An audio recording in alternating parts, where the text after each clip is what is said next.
श्री स्वामी समर्थ. एकदा एक खूप मोठा विद्वान पंडित स्वामी समर्थांच्या दर्शनाला आला. त्याला आपल्या ज्ञानाचा खूप अहंकार होता.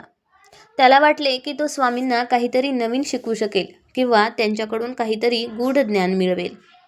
जेव्हा तो स्वामींसमोर गेला तेव्हा स्वामींनी एक रिकामी बादली आणायला सांगितली. स्वामींनी एका सेवकाला त्या बादलीमध्ये पाणी ओतायला सांगितले. बादली काठोकाठ भरली. तरीही स्वामी म्हणाले, अजून पाणी ओत. सेवक पाणी ओतत राहिला, पण पाणी बादलीच्या बाहेर वाहू लागले. बादलीमध्ये एक थेंबही पाणी थांबत नव्हते.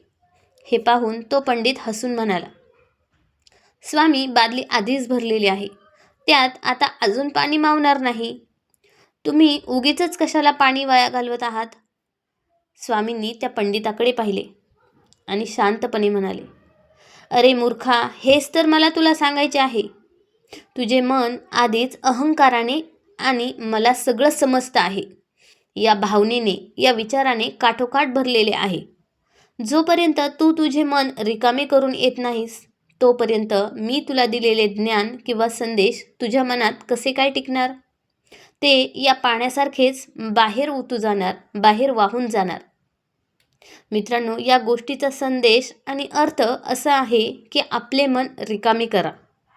जर आपल्या आयुष्यामध्ये काहीतरी नवीन मिळवायचे असेल किंवा स्वामींचा आशीर्वाद घ्यायचा असेल तर आधी आपल्या मनातील जुने नकारात्मक विचार आणि अहंकार काढून टाकले पाहिजेत. जोपर्यंत आपण आपल्या मनातून नकारात्मकता आणि मला सर्व माहीत आहे किंवा मला सर्व येत आहे हा भाव काढत नाहीत तोपर्यंत विश्वाची सकारात्मक ऊर्जा, स्वामींची ऊर्जा आपल्याकडे आकर्षित होऊ शकत नाही. ज्ञान किंवा यश मिळवण्यासाठी विद्या विनयेने शोभते, म्हणजेच आपल्या अंगी नम्रता असणे खूप गरजेचे आहे.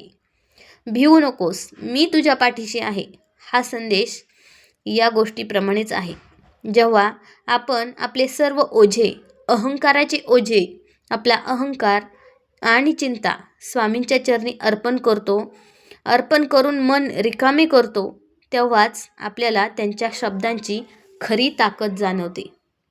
भिवू नकोस, मी तुझ्या पाठीशी आहे. श्री स्वामी समर्थ.